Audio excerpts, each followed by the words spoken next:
Sebelum mendengar, subscribe dulu ya. Aku menemani suami dari nol sampai jadi PNS, namun dia malah selingkuh dengan atasannya yang lebih tua. Aku dan anak-anak dibuang seperti sampah. Bab 2, judul Terputusnya Tali Akad, penulis Rival Sahramadan. Diangkat dari kisah nyata, novel ini hanya tamat di aplikasi KBM App. Keesokan paginya, aku berpamitan kepada bunda dan abahku. Anak-anak terlihat sedih. 2 minggu tinggal di rumah kakek dan nenek membuat mereka sangat merasa kehilangan. Selama 2 minggu ini, mereka begitu dekat dengan kakek dan nenek mereka. Hati ini masih mengganjal tentang lipstik itu. Bunda, aku pamit. Doakan aku ya bun, kataku saat meninggalkan rumah orang tuaku.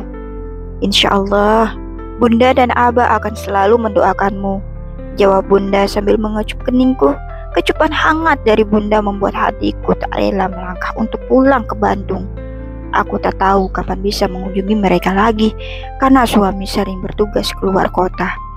Kini, aku berada di dalam mobil. Cia dan Caca duduk di jok belakang, sedangkan Adam berada di pangkuanku. Sesekali aku melirik ke arah suami. Rasanya aku ingin sekali bertanya mengenai lipstik yang kutemukan di bajunya. Namun, aku mengurungkan niat karena tak ingin anak-anak mendengar. Dan suami sedang menyetir. Ku takut mengganggu konsentrasinya. Sekitar pukul 3 sore kami tiba di rumah dinas suamiku di Bandung. Aku meletakkan Adam di ranjang ketika ia tidur selama perjalanan pulang. Cia dan Caca juga terlihat lelah dan segera bergabung dengan Adam di tempat tidur. Ayah, aku mau tanya, ucapku perlahan. Tanya apa? Jawab suamiku singkat. Kemarin, waktu aku mencuci bajumu, aku melihat ada bekas lipstik di bahumu. Itu milik siapa? Lipstik itu gak mungkin muncul begitu saja. Tolong jujur, siapa wanita yang bersamamu? Tanyaku pelan-pelan, berusaha menjaga nada bicaraku. Apa-apaan sih kamu? Suami capek malah ditanya yang enggak-enggak, balas suamiku dengan nada emosi. Aku gak menuduh sembarangan. Bekas lipstik itu ada di bahumu. Dan tidak mungkin itu berasal dari laki-laki. Siapa yang memelukmu?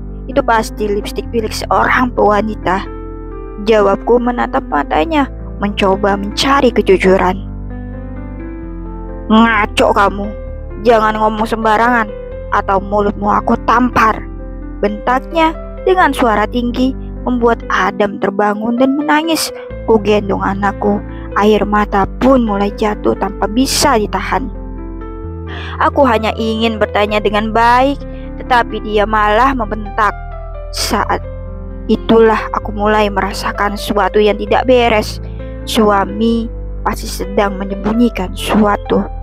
Sejak saat itu aku merasakan perubahan pada dirinya. Dia sering membentak, bahkan untuk kesalahan-kesalahan kecil. Hubungan kami semakin merenggang. Suara ketukan pintu terdengar. Aku membuka pintu dan melihat Bu Sukma, tanggaku yang juga atasan suamiku, berdiri di sana. Bu Sukma sering memberi kami makanan dan aku selalu menghormatinya. Apalagi dia jauh lebih tua dariku. Aku tadi masak, takut gak habis, mubazir kalau terbuang, jadi kubawakan untuk keluarga ibu, ucapnya sambil menyerahkan mangkuk berisi sayur. Terima kasih Bu, jadi repot-repot deh, jawabku dengan senyum. Dimakan ya, selagi hangat, katanya. Bu Sukma tinggal sendirian di Bandung karena suaminya bekerja di Sumedang dan hanya pulang sebulan sekali. Aku sangat menghormati Bu Sukma karena orang tuaku mengajarkan untuk bersikap sopan kepada orang yang lebih tua.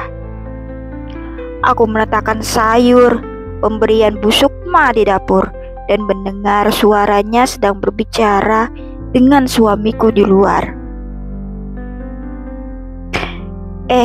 Pak Rangga, habis dari mana? Tanya Bu Sukma. Habis keluar sebentar, Bu. Ada perlu? Jawab suamiku.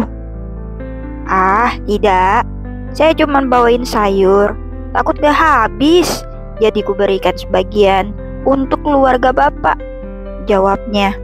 Terima kasih, Bu. Balas suamiku. Aku berjalan ke arah pintu masuk. Melihatku, suamiku segera masuk ke dalam rumah. Entah apa yang mereka bicarakan, tapi tatapan suamiku padaku terasa dingin dan penuh amarah. Ku berusaha mencairkan suasana. Ayah, mau makan? Tanyaku. Hanya itu jawabannya. Aku menyiapkan makanan untuk suamiku, termasuk sayur pemberian Bu Sukma. Dia makan dengan lahap, terutama sayur yang diberikan Bu Sukma sampai habis tak tersisa. Anak-anak sudah tidur? Tanyanya setelah makan. Sudah, mereka terlihat sangat lelah, jadi mereka tidur bertiga di ranjang. Jawabku.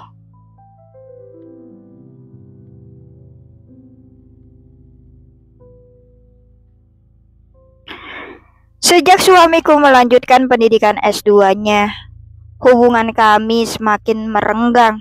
Ditambah lagi, dia sering mendapat tugas keluar kota. Aku berusaha menjalankan kewajiban sebagai istri dan ibu, merawat 3 anakku sendiri di Bandung tanpa keluarga di dekatku. Desas-desus tentang suamiku dan Bu Sukma semakin sering kudengar dari teman-teman kantornya.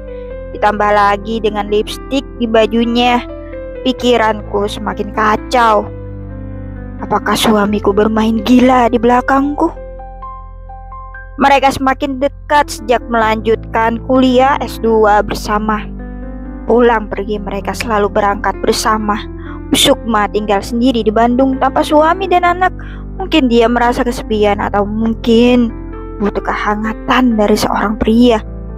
Tapi kenapa suamiku yang dia pilih? Usia mereka jauh berbeda, lebih cocok jadi tante dan keponakan.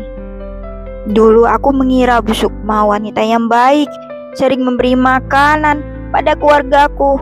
Namun aku tak pernah menyangka dia adalah pelakor, perebut laki orang. Bu Syifa, seseorang manggilku dari kejauhan. Dia adalah Bu Sinta, teman kantor suamiku. Iya, Bu Sinta, ada apa? Tanyaku saat dia menghampiriku dengan tergesa-gesa. Bu, maaf, saya cuma ingin ibu kuat. Ya, kalau nanti ibu dengar sesuatu tentang Pak Rangga, tolong jangan terlalu kaget, katanya dengan nada cemas. Loh, memang ada apa dengan suami saya, Bu? Tanyaku mulai khawatir. Saya nggak bermaksud gosip, Bu. Tapi tadi pagi saya lihat suami ibu berangkat kuliah dengan mobil Bu Sukma. Mereka terlihat mesra, Bu. Bu Sukma membelai pipi Pak Rangga seperti sepasang kekasih, ungkap Bu Sukma dengan raut wajah penuh penyesalan. Jantungku seperti berhenti berdetak. Tubuh terasa dingin seketika. Apa ini? Sudah 8 tahun aku menikah dengannya. Aku mengenalnya sejak kami kuliah dulu. Dia pria yang baik, tapi kenapa sekarang dia berubah? Aku masuk ke kamar dengan dada yang sesak. Di dalamku tatap ketiga anakku yang sedang tidur. Wajah mereka begitu damai. Tak tahan aku menangis meluapkan semua kesedihanku. Bersambung. Cek deskripsi untuk link KBM-nya.